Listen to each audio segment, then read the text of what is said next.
Salut les gones, salut les fenotes, j'espère que vous allez bien, c'est Julien Le Gone. Voilà, petit pour parler de John Textor. Voilà, alors, hop, test, comme ça que vous m'entendiez bien, parce que comme d'habitude, on ne sait jamais si un petit, bougez pas, voilà, ça a l'air d'être correct. Bon, voilà, on va faire une petite vidéo pour parler de John Textor aujourd'hui. Vidéo au format très court, comme d'habitude. Le nouveau patron serait John Textor. Voilà.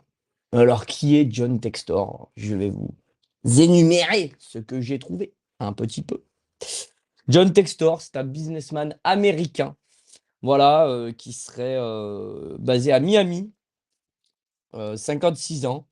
Voilà, et fortune estimée à 3 milliards d'euros. C'est pas mal. Quand tu l'as sur le compte, c'est toujours mieux. Voilà. Donc, fortune estimée à 3 milliards. Alors, bon, c'est une fortune estimée, donc ça ne veut pas dire qu'il l'a sur le compte. C'est vrai que je m'emballe, comme d'habitude.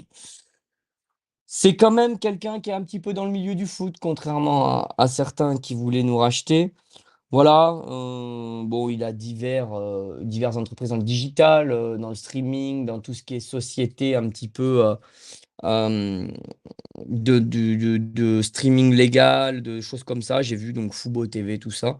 Mais il est quand même copropriétaire de Crystal Palace, club entraîné par Patrick Vieira, si je ne dis pas de bêtises.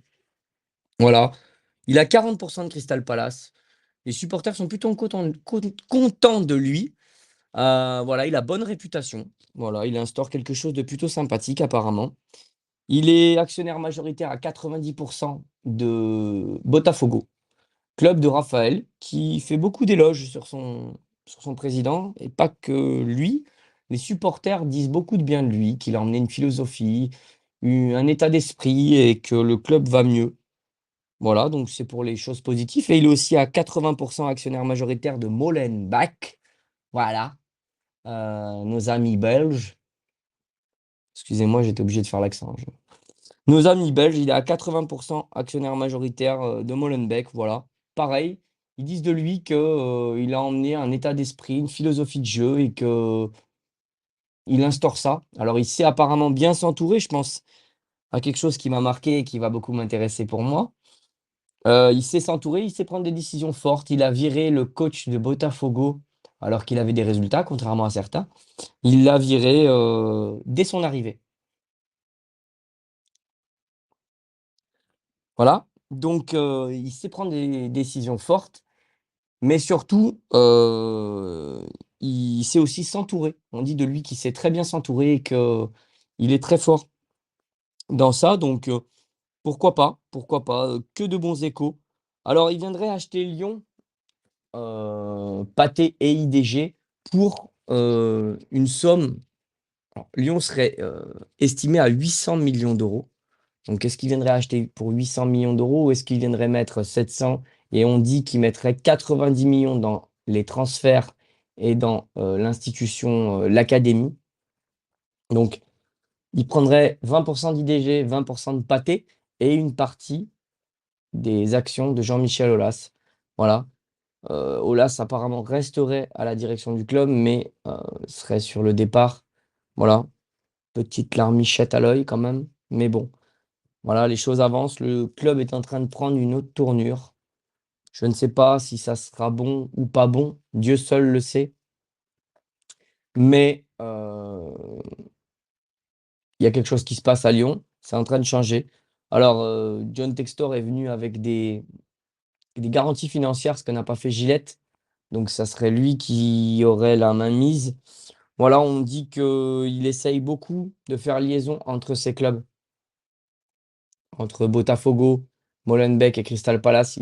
Il essaye voilà, de profiter de Crystal Palace pour envoyer les jeunes de Crystal Palace avec du talent à Molenbeek. Et la même chose avec Botafogo. Et il cherchait à racheter un club au Portugal. J'ai été fouillé un petit peu, donc Porto, Benfica. Ça s'est pas fait, donc il se serait peut-être rabattu chez nous.